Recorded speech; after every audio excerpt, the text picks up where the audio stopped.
Hey, it's Dave from cheapwinefinder.com with another wine. This is a grape, actually the bottle of wine is something I've been looking at for a while, that I love and never drink. I mean, I do every so often, but let's get into it because it's like one of the forgotten grapes that there's no reason for. It makes a great wine. What we have here is the Burgans Albariño 2019.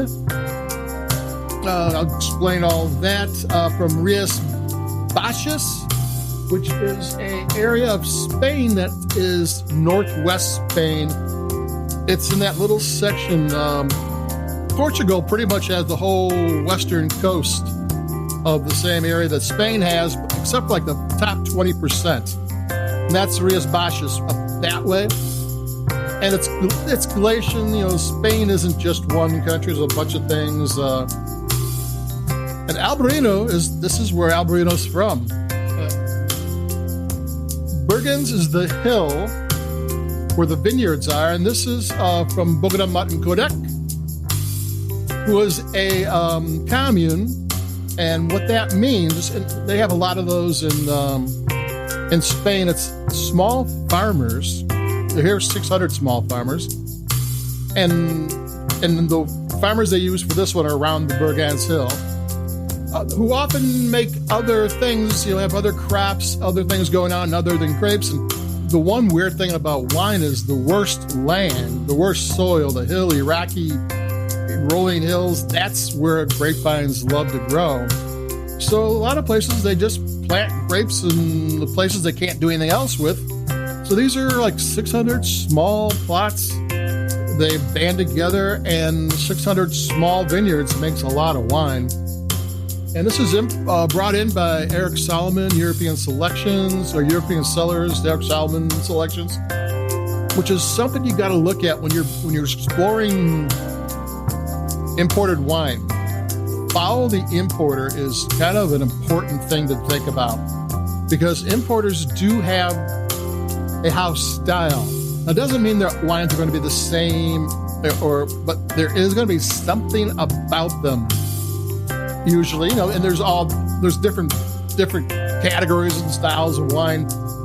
But if you like one importer, there's a really good chance there are others in their portfolio that you're really going to like. Eric Soloman European Cellars is one of the ones that I look for. I have a handful of them that, plus there's other ones. I don't just drink those, but if I have to chew and I see his is one of them, I go, oh, I'll grab that one if I don't know any better. It's one of those things you got to do for yourself. I can tell you who I like, but who I like doesn't mean you're going to like them. So I'm going to grab a sip while I'm talking. But who the importer is very important in finding excellent European wines, or wherever it's from. Could be South Africa or New Zealand, whatever. Follow the importer. I'm going to take a sip.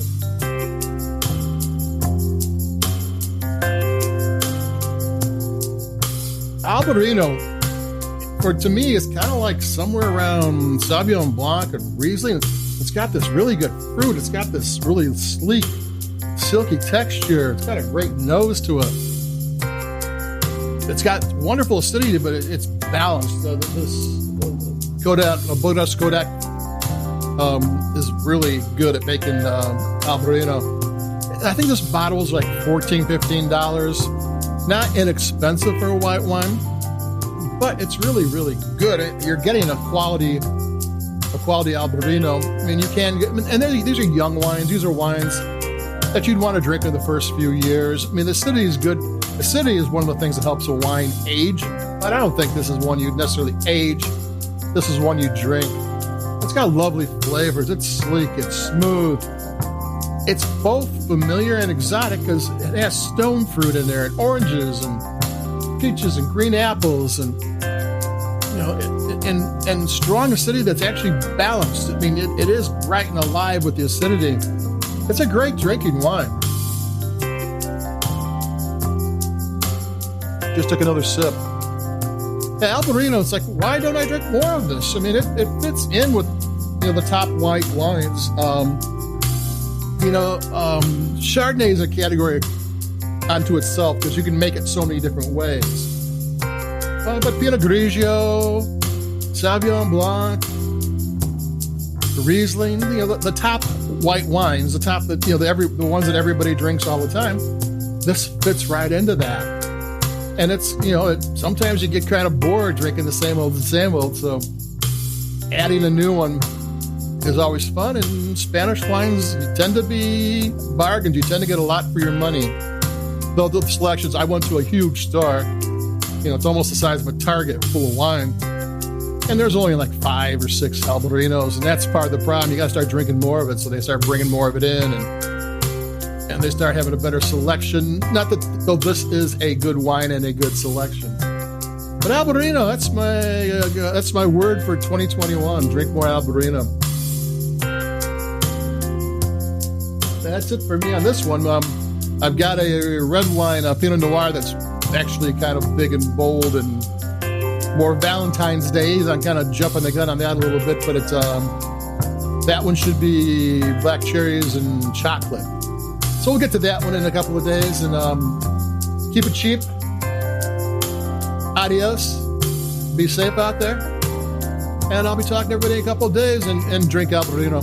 Adios. Bye-bye.